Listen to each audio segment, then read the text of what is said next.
रिधिमाने car आदित्यच्या घरासमोर थांबवली. ठिकाणी पोहोचले असले तरी दोघेही अजून कारमधून उतरले नव्हते. गाडीत शांतता होती, पण त्या शांततेत खूप काही दडलं होतं. शेवटी आदित्यनेच ती शांतता मोडली. आदित्य म्हणाला, बहुतेक आता निरोप घ्यायची वेळ आली आहे ना? रिधिमाने त्याच्याकडे आशेने भरलेल्या नजरेने पाहिलं. ती म्हणाली, निरोप तर त्यांनाच दिला जातो ज्यांना पुन्हा कधी भेटायचं नसतं. पण आपण पुन्हा भेटणार आहोत ना? आदित्य हलकेच हसला आणि मान डोलावली. तिच्या शब्दांमागचा अर्थ त्याला नीट समजला होता. तो म्हणाला, हो, आपण पुन्हा भेटू. रिधिमा हळू आवाजात म्हणाली, आणि हो, तू घरात एकटाच राहतो आहेस म्हणून स्वतःची काळजी घे. मला वचन दिलंयस ना की आता भूतकाळाबद्दल विचार करणार नाहीस? तिच्या काळजीने आदित्य आश्वस्त झाला आणि म्हणाला, अगं काळजी करू नकोस, मी अगदी ठीक आहे. मी तुला सांगितल्याप्रमाणेच करेन. भूतकाळाचा विचार अजिबात करणार नाही. हे ऐकून रिधिमा शांत झाली आणि कार घेऊन आपल्या घरी निघाली. रिधिमाचं घर हे साधं सरळ घर नव्हतं, तर एक भव्य प्रासादच होता. पांढऱ्या रंगाने रंगवलेलं ते आलिशान घर ग्रीक शैलीतील वास्तुकलेचं उदाहरण होतं. समोर सुंदर बाग होती. ती घरात शिरली तेव्हा तिचे वडील श्रीमान अमिताभ त्रिपाठी मुख्य सभागृहात तिला भेटायला उभे होते. त्या आनंदाने हात पसरवत म्हणाले, अगं माझी राजकुमारी. रिधिमा त्यांच्याजवळ गेली आणि त्यांना मिठी मारली. तिने विचारलं, डॅड तुम्ही केव्हा आलात? त्रिपाठीजी म्हणाले, फक्त काही वेळापूर्वीच. घरी तू नसल्याचं कळताच मी तुला लगेच फोन केला. माझ्या डोळ्यांना माझ्या सुंदर गोड मुलीचं दर्शन घ्यायची खूप आतुरता होती. रिधिमा हसली आणि म्हणाली, खोटं बोलताय तुम्ही. खरंच इतकी आठवण आली असती तर नेहमी इतके बिझी राहिला नसतात. वडील हसत म्हणाले, अगं बाळा, मी बिझी असतो ते तुझ्यासाठीच. तुला मिळालेलं हे ऐश्वर्य, हे सुखी जीवन इतर लोक फक्त स्वप्नात बघतात. रिधिमा थोडी दुखावली आणि म्हणाली, डॅड, मला या ऐश्वर्याचं काहीच आकर्षण नाही. मला फक्त तुमची सोबत हवी आहे. तुमच्यासोबत वेळ घालवायचा आहे. त्रिपाठीजी जरा कठोरपणे म्हणाले, अगं बाळा, आता तू मोठी झाली आहेस. लहान मुलासारखं वागू नकोस. मी कायम तुझ्यासोबत राहू शकत नाही. माझ्याकडे मोठा बिझनेस चालवायला आहे. रिधिमाच्या डोळ्यात दुःख उमटलं. ती म्हणाली, म्हणजे खरंच तुमच्यासाठी तुमचा बिझनेस हेच तुमच्या मुलीपेक्षा महत्त्वाचं आहे? वडील त्रासिक स्वरात म्हणाले, अगं प्लीज रिधिमा, मला आत्ता वाद नकोय. आता तयार हो, आपल्याला एका बिझनेस पार्टीला जायचं आहे. रिधिमा त्रासून म्हणाली, पुन्हा एकदा, मला या बिझनेस पार्ट्या अजिबात आवडत नाहीत डॅड. त्या मला कंटाळवाण्या वाटतात. त्रिपाठीजी गंभीर स्वरात म्हणाले, रिधिमा मूर्खपणा करू नकोस. ही पार्टी खूप महत्त्वाची आहे. ती श्री गोपाल वर्मांच्या घरी आहे. मी त्यांच्यासोबत अनेकदा बिझनेस केला आहे आणि त्यांनी खास सांगितलं आहे की मी माझ्या कुटुंबासह यावं. आणि तूच माझं एकमेव कुटुंब आहेस. जर मी एकटाच गेलो तर त्यांना वाईट वाटेल. मी माझ्या बिझनेस पार्टनर्सना नाराज करू शकत नाही. रिधिमा वडिलांना म्हणाली, डॅड, मला त्या पार्टीला अजिबात जायचं नाही. त्रिपाठीजी हसत म्हणाले, किती गंमत आहे रिधिमा. अगोदर तू तक्रार करत होतीस की मी तुला वेळ देत नाही, आणि आता मी तुला माझ्यासोबत पार्टीला न्यायला निघालोय तर तूच नाही म्हणते आहेस. रिधिमा डोळ्यात राग आणि वेदना घेऊन उत्तरली, डॅड, माझ्यासोबत वेळ घालवणं आणि मला बिझनेस पार्टीला घेऊन जाणं यात खूप फरक आहे. तुम्हाला 24 तास फक्त तुमच्या बिझनेसचाच विचार असतो. आत्तासुद्धा तुम्ही मला तुमच्यासोबत नेताय कारण तुम्हाला माझ्यासोबत वेळ घालवायचा आहे म्हणून नाही, तर फक्त त्यामुळे की श्री गोपाल वर्मा नाराज होतील. जर तुम्ही कुटुंब घेऊन आला नाहीत तर. तुम्हाला फक्त तुमच्या बिझनेस रिलेशन्सची काळजी आहे. रिधिमाचे हे उत्तर ऐकून त्रिपाठीजी चिडले. ते कठोरपणे म्हणाले, बस झालं. तू माझ्यासोबत पार्टीला येणार आणि तोच अंतिम निर्णय आहे. असं म्हणत ते आपल्या खोलीत निघून गेले. रिधिमा तिथेच उभी राहिली, दुःखी, निराश. संध्याकाळ झाली आणि श्री गोपाल वर्मांच्या घरी पार्टी सुरू झाली. रिधिमा एका कोपऱ्यात उभी होती. तिला खूप परकसारखं वाटत होतं.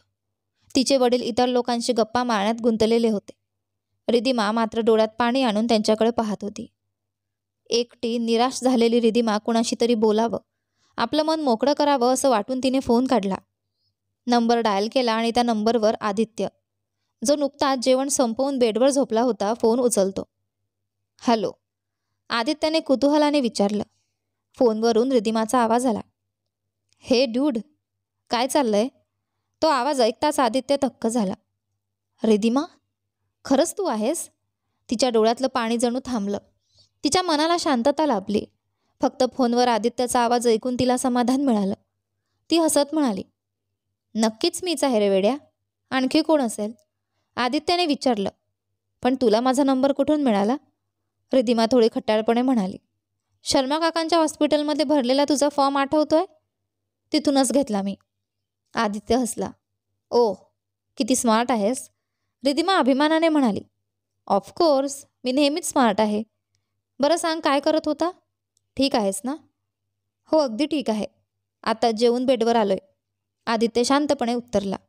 रिधिमा हळुवारपणे म्हणाली, खूप बरं वाटलं ऐकून की तू खुश आहेस.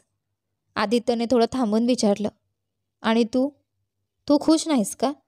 हा प्रश्न ऐकताच रिधिमाच्या डोळ्यात पुन्हा पाणी आलं. पण ती खोटं असत म्हणाली, मी? हो, मीही खुश आहे.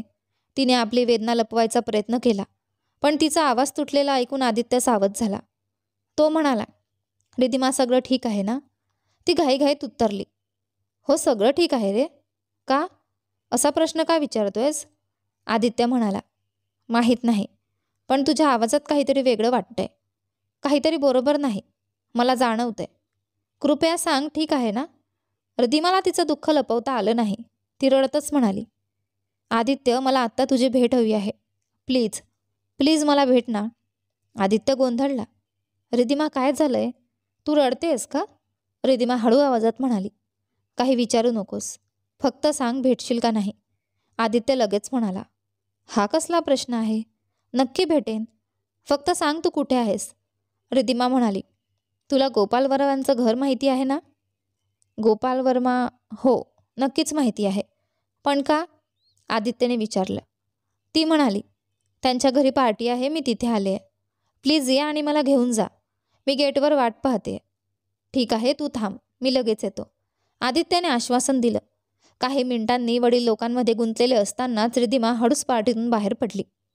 ती गेटपाशी आली जिथे आदित्य आपल्या बाईकवर तिची वाट पाहत होता. अगं रिधिमा, काय झालं? जी नेहमी सगळ्यांच्या चेहऱ्यावर हसू आणते, तिच्याच डोळ्यात आज अश्रू कसे? आदित्यने हलकेच विचारलं. रिधिमा थरथरत आवाजात म्हणाली, सगळं सांगते तुला, पण आधी आपण इथून दूर जाऊया ना? मला इथे गुदमरल्यासारखं होतंय. ऑफकोर्स, चल बस. रिधिमा बाईकवर बसली. इंजिन सुरू झालं आणि ते दोघं शहरापासून दूर एका शांत तलावाजवळ आले. तिथे त्यांनी मन मोकळं बोलायला सुरुवात केली. आदित्यसोबत वेळ घालवल्यामुळे रिधिमाला खूप बरं वाटत होतं. ती आता रडत नव्हती, पण तिच्या चेहऱ्यावरचं दुःख अजूनही स्पष्ट जाणवत होतं. आदित्यने रिधिमाला अशा उदास भावनेत पहिल्यांदाच पाहिलं होतं. रिधिमा हलकेच हसत म्हणाली, म्हणजे कारसोबत तुझ्याकडे बाईकही आहे होय? आदित्य हसत म्हणाला, बाईक हीच एकमेव गोष्ट आहे जी खरंच माझी आहे रिधिमा. ज्यात तू मला बेशुद्ध अवस्थेत सापडलीस ती कार माझी नव्हती, ती दीपेशची होती. रिधिमा चकित होऊन म्हणाली, दीपेश? तोच दीपेश ज्याच्यासोबत साक्षीने तुझा विश्वासघात केला होता ना? आदित्य शांत स्वरात म्हणाला, हो, आणि मी तुला आधीच सांगितलं होतं, तो त्या कॅफेच्या मालकाचा मुलगा होता जिथे मी काम करायचो. रिधिमा म्हणाली, हो, मला आठवतंय, पण मग त्याची कार तुझ्याकडे कशी आली? आदित्यने समजावत सांगितलं, जेव्हा मी कॅफेत काम करायचो तेव्हा तो वारंवार यायचा. त्याला मी खूप आवडायचो. माझ्याशी तो नेहमी मैत्रीपूर्ण वागायचा. कधीच असा भास होऊ दिला नाही की मी त्याच्या वडिलांचा स्टाफ आहे. एकदा त्याने सांगितलं की त्याच्या गॅरेजमध्ये एक कार आहे जी क्वचितच वापरली जाते. त्याने मला ती वापरायला सांगितली, म्हणजे कार चालू राहील आणि मला घरातून कॅफेत येणं सोपं होईल. माझ्याकडे आधीच बाईक होती, पण त्याच्या आदरापोटी मी होकार दिला. रिधिमा कटू स्वरात म्हणाली, आणि तुला काय माहिती होतं? तोच दीपेश तुझ्या मागे असा खेळ खेळतो आहे. त्याच्यासोबतच साक्षीने तुझा विश्वासघात केला. आदित्य मान हलवत म्हणाला, बरोबर आहे, पण असो, ज्या दिवशी तू मला हॉस्पिटलमधून डिस्चार्ज झाल्यावर घरी सोडलंस त्या दिवशीच मी कॅफेत जाऊन माझा राजीनामा दिला आणि कारही परत केली. रिधिमा हसून म्हणाली, तू अगदी योग्य केलंस आदित्य. मला खूप बरं वाटलं हे ऐकून. आदित्य गंभीर होत म्हणाला, आता मी काय केलं ते विसर. मला सांग रिधिमा, फोनवर का रडत होतीस? काय झालं होतं? ज्या दिवशीपासून मी तुला पाहिलंय त्या दिवसापासून नेहमी असताना पाहिलंय तुला. तूच ती मुलगी आहेस जी सगळ्यांच्या आयुष्यात आनंद आणते. मग आज अश्रू का?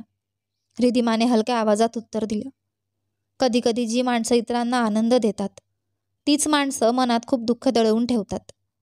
आदित्य हळुवारपणे म्हणाला. कुठलं दुःख दडवलंयस रिद्धिमा? मी माझं सगळं दुःख तुझ्यासोबत वाटलं. आता तुझी पाळी आहे. मला सांग. रिद्धिमा काही क्षण शांत राहिली. नंतर म्हणाली, तुला माझं दुःख सांगण्याआधी मला काहीतरी सांगायचं आहे. आदित्य प्रेमाने म्हणाला. हो सांग रिद्धिमा, मी ऐकतो आहे. रिद्धिमा थरथरत्या स्वरात म्हणाली. माझ्या इन्स्टिट्यूटमधून मी कित्येक लोकांना मदत केली आहे. ते सगळे माझ्यासाठी कुटुंबासारखेच झालेत. पण तुझ्या बाबतीत मात्र गोष्ट वेगळी आहे. तू फक्त माझ्या या कुटुंबाचा भाग नाहीस, तर तू तो माणूस आहेस ज्याच्यासोबत मी कायम जोडलेली राहू इच्छिते. मला माझ्या आयुष्यातला असा माणूस कधीच गमवायचा नाही आदित्य. रिद्धिमाचे शब्द ऐकून आदित्य थक्क झाला. त्याला अपेक्षाच नव्हती की ती असं काही बोलेल, तेही अचानक. रिद्धिमा पुढे म्हणाली. त्या सकाळी हॉस्पिटलमध्ये जेव्हा तू शुद्धीवर आलास आणि आपली पहिली भेट झाली, त्या क्षणीच मला तुझ्याशी एक वेगळं नातं जाणवलं होतं.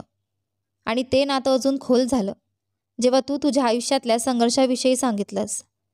कारण अगदी तसेच अनुभव मीही घेतलेत. जसं तुला कोणीतरी प्रेम करणारं आणि काळजी घेणारं हवं होतं, तसंच मलाही हवं होतं. आदित्यने थोडं आश्चर्याने विचारलं. पण रिद्धिमा, तुझे वडील आहेत ना? रिद्धिमाच्या डोळ्यात अश्रू आले. ती म्हणाली, माझी आई माझ्या 7व्या वर्षीच गेली. त्यानंतर घरातल्या नोकरांनी मला वाढवलं. कारण माझे बाबा कायम पैसा कमावण्यात व्यस्त होते. त्यांना माझ्यासाठी वेळ नव्हता. आजसुद्धा ते महिनाभर लंडनहून परत आले, पण माझ्यासोबत वेळ घालवण्याऐवजी मला एका बिझनेस पार्टीला घेऊन गेले. तिथे मी एका कोपऱ्यात एकटी उभी होते आणि ते आपल्या मित्रांसोबत व्यस्त होते. लहानपणापासून आत्तापर्यंत मला नेहमी असं वाटलं की माझ्या आयुष्यात असा कोणीतरी असावा जो मला मनापासून प्रेम करेल, माझी काळजी घेईल आणि मीही त्याच्यावर तितकंच प्रेम करू शकेन.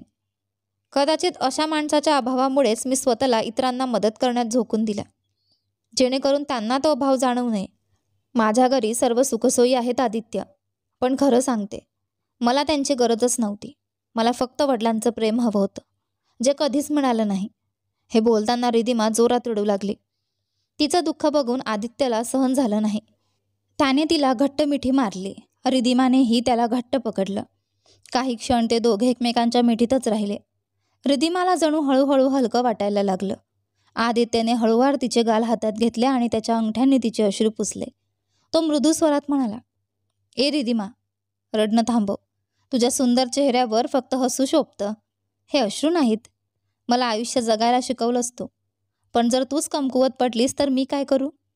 रिद्धिमा आता कमकुवत होत नव्हती, पण तीही शेवटी एक माणूसच होती. तिचंही एक हृदय होतं. तिने इतक्या दिवसांपासून मनात दडवून ठेवलेला दुःखाचा भार कधी कधी डोळ्यांतून अश्रू होऊन बाहेर यायचाच. आदित्यने शांतपणे तिच्या डोळ्यात पाहत म्हणाला, जर असं आहे तर तुझं सगळं दुःख मला दे. मी सांभाळेन ते. जिच्यामुळे मला हे जाणवलं की मी या जगासाठी ओझं नाही, तिच्यासाठी एवढं तरी मी करू शकत नाही का? रिद्धिमाला काही बोलताच आलं नाही. शब्द तिच्या घशात अडकले. आदित्य पुढे म्हणाला, आठवतंय रिद्धिमा, तूच मला सांगितलं होतंस की जर कधी तुला तुझ्या आयुष्यात नकोसं वाटलं तर लक्षात ठेव. आता तुझ्या आयुष्यात एक व्यक्ती आहे जी तुझी काळजी करते, आणि ती म्हणजे मी. आज तू जेव्हा मला फोन केला आणि मला जाणवलं की तू रडते आहेस, तेव्हा माझ्या छातीचे ठोके भीतीने वाढले. मी तुझी वेदना पाहूच शकत नाही, अजिबात नाही. आदित्यच्या या प्रेमळ आणि काळजीपूर्वक शब्दांनी रिद्धिमाचा बांध फुटला. तिने त्याला घट्ट मिठी मारली. दोन्ही हृदय एकमेकांच्या मिठीत हरवली. खरं तर हे मान्यच आहे की कितीही मोठं दुःख असो, आपल्या हृदयात खास स्थान असलेल्या व्यक्तीचा आधार मिळाला की ते दुःख क्षणात हलकं होतं. आदित्य समोर आपली वेदना मोकळेपणाने बोलल्यानंतर रिद्धिमाला खूप बरं वाटलं. तिचा मूड पूर्णपणे बदलला होता. रात्री उशीर झाल्याने आदित्यने रिद्धिमाला तिच्या घराजवळ सोडायचं ठरवलं. दोघेही बाईकवरून निघाले. प्रवासात रिद्धिमा आदित्यकडे हसतच पाहत होती. तिचं ते हसू तिच्या मनात निर्माण होणाऱ्या प्रेमाची साक्ष देत होतं. आदित्यही बाईकच्या आरशातून तिला न्याहाळणं थांबवू शकत नव्हता. शेवटी ते रिद्धिमाच्या परिसरात पोहोचले. आदित्यने बाईक थांबवली. रिद्धिमा खाली उतरली. दोघांमध्ये काही क्षण शांतता होती. ते फक्त एकमेकांच्या डोळ्यात पाहत उभे राहिले. त्या नजरेतूनच त्यांचं प्रेम, माया, काळजी व्यक्त होत होतं. शेवटी शांतता रिद्धिमाने तोडली. ती म्हणाली, थँक्यू आदित्य. फक्त एका फोनवर तू भेटायला आलास त्यासाठी खूप खूप धन्यवाद. आदित्य शांतपणे म्हणाला, थँक्यू बोलायची गरज नाही रिद्धिमा. मला आनंद आहे की तू तुझं दुःख माझ्याशी शेअर करायचं ठरवलंस. रिधिमा हसत म्हणाली, खरं सांगायचं तर आदित्य, मी माझं दुःख क्वचितच कुणाशी शेअर करते, पण जेव्हा करते तेव्हा तो व्यक्ती माझ्यासाठी खूप खास असतो. हे ऐकून आदित्यच्या मनात आनंदाचा स्फोट झाला. रिधिमाने अप्रत्यक्षरित्या त्याचं स्थान तिच्या हृदयात उघड केलं होतं. पण तो इतका भारावला की काही बोलायलाच शब्द मिळाले नाहीत. रिधिमाने त्याची ही शांतता ओळखली आणि हसत भुवया उंचावत चिडवून म्हणाली, काय? काहीतरी बोला ना, की असंच बघत राहणार आहात? आदित्य गोंधळून गेला. तो म्हणाला, मला खरंच काय बोलावं तेच कळत नाही रिधिमा. रिधिमा मनात विचार करू लागली. अरे रे रे, मीच मुलगी असून धीर करून माझ्या भावना व्यक्त केल्या आणि हा मूर्ख अजूनही कसं पुढे जायचं हेच ठरवू शकत नाही. थोडीशी नाराज झाली खरी, पण तिने त्या आदित्यसमोर दाखवलं नाही. ती म्हणाली, बरं, आता खूप उशीर झालाय, मला वाटतं तू जावं. असं म्हणून ती वळली आणि चालायला लागली, पण आदित्यने तिला थांबवलं. ए रिधिमा, थांब जरा. रिधिमा मागे वळून म्हणाली, हां, हो सांग ना, काय झालं? आदित्य थोडा संकोचात म्हणाला, खरं तर मला काहीतरी सांगायचं होतं. रिधिमाचा चेहरा आनंदाने उजळला. तिने मनात विचार केला, देवाचे लाख लाख आभार, शेवटी आत्ता तरी हा काहीतरी बोलणार आहे. ती म्हणाली, हो सांग ना, मी ऐकते आहे. आदित्यने थोडा वेळ थांबून उत्तर दिलं, खरं म्हणजे रिधिमा, मला सांगायचं होतं. Good night. रिधिमाचा आनंद क्षणात निराशेत बदलला. ती एवढ्या उत्साहाने वाट पाहत होती की आता आदित्य आपलं प्रेम व्यक्त करेल, पण ऐकायला फक्त एक साधं गुड नाईट मिळालं. ती रागाने म्हणाली, गुड नाईट? एवढंच म्हणायचं होतं तुला? आदित्यला ठाऊक होतं की रिधिमाला काय ऐकायचं होतं, पण तो मुद्दाम हसत तिला छेडत म्हणाला, हो बस एवढंच, की आणखी काही ऐकायची अपेक्षा होती? रिधिमा रागाने चालत घराच्या दिशेने निघाली. तिच्या पावलांमध्ये तिचा राग स्पष्ट दिसत होता, पण तिला जाताना पाहून आदित्य नकळत हसला. त्याला ठाऊक होतं की त्याने तिला चिडवलं आहे, पण मनाच्या आतून त्याला हेही ठाऊक होतं की आपली खरी भावना तिला सांगण्यासाठी धैर्य एकवटणं त्याच्यासाठी गरजेचं आहे. प्रेम हवेत दरवळत होतं. फक्त वेळेचीच गोष्ट होती की त्यांचे न बोललेले भाव एक दिवस उघड होतील. रिधिमा घरात आत गेली तर हॉलमध्ये तिचे वडील त्रिपाठी साहेब तिची वाट पाहत होते. त्रिपाठी साहेब म्हणतात, कुठे गेली पार्टी सोडून? त्यांनी थेट प्रश्न केला. रिधिमा म्हणते, मला त्या पार्टीत गुदमरल्यासारखं वाटलं बाबा, म्हणून मी तिथून निघून शांतता मिळेल अशा ठिकाणी गेले. त्रिपाठी साहेब म्हणतात, आणि मला कळवणंही तुला गरजेचं वाटलं नाही? रिधिमा म्हणते, कसं कळवलं असतं मी? तुम्ही तर बिझनेस मित्रांमध्ये एवढे व्यस्त होता की तुमची मुलगी एका कोपऱ्यात एकटी उभी आहे हेही तुम्हाला जाणवलं नाही. त्रिपाठी साहेब म्हटले, ठीक आहे, मान्य करतो की तुला मी एकटं सोडलं, पण मी त्यांच्यासोबत महत्त्वाचं काही बोलत होतो, मध्येच उठून कसं गेलो असतो? रिधिमा म्हणते, हाच तुमचा प्रॉब्लेम आहे बाबा. तुम्ही जवळजवळ सगळा वेळ व्यस्तच असता. माझ्यासाठी तुमच्याकडे वेळच नसतो. असो, आपण हे आधीही बोललोय. मी आता माझ्या रूममध्ये जाते. प्लीज मला डिस्टर्ब करू नका. असं म्हणून रिधिमा आपल्या खोलीत गेली. त्रिपाठी साहेब तिच्याकडे फक्त पाहत राहिले. रिधिमा खोलीत जाऊन बेडवर बसली. चेहऱ्यावर नाराजी स्पष्ट होती. तेवढ्यात तिचा मोबाईल वाजला. आदित्यचा मेसेज आला होता. मेसेज उघडून वाचताच तिच्या चेहऱ्यावर आनंद पसरला. मेसेजमध्ये आदित्यने सुंदर ओळी लिहिल्या होत्या. मेरे इस दिल को तो कहना है बहुत कुछ तुमसे, पर कमबख्त ये दिल न जाने क्यों डरता है कहने से. शुक्रिया करता हूँ उस खुदा का जिसने मुझे तुमसे मिलाया है. वाकई तुम्हारा मेरी ज़िंदगी में आना उस खुदा का मेरे लिए एक अनमोल तोहफा है. या छोट्याशा कवितेतून आदित्यने आपली भावना थोडीफार व्यक्त केली होती. जरी रिधिमानेही आपल्या भावना अप्रत्यक्षपणे व्यक्त केल्या होत्या. आनंदाने भरावून रिधिमाने रिप्लाय केला, इडियट. आदित्यने मेसेज वाचला आणि त्याच्या चेहऱ्यावर हास्य फुललं. त्याने तिला लगेच कॉल केला. रिधिमा कॉल उचलताच उत्सुकतेने म्हणाली, वा, मला माहीतच नव्हतं की तुझ्यामध्ये एक लपलेला कवी आहे. आदित्य हसत म्हणाला, नाही नाही, मी कधीच कवी नाही, पण आपल्या आयुष्यात जेव्हा एखादी सुंदर व्यक्ती येते तेव्हा अगदी सामान्य माणूसही कवी बनतो. रिधिमा म्हणते, असं का? जर खरंच असं असेल तर या तुझ्या नव्या जन्मलेल्या कवीला एक छोटंसं गिफ्ट तर मिळायलाच हवं. आदित्य थोडा चकित झाला. गिफ्ट? काय आहे ते? रिधिमा म्हणते, ते तुला लवकरच कळेल. उद्या सकाळी 11 वाजता मॉल रोडवर भेट. आदित्यच्या मनात कुतूहल निर्माण झालं. गिफ्ट मॉल रोडवर? हे काय असावं?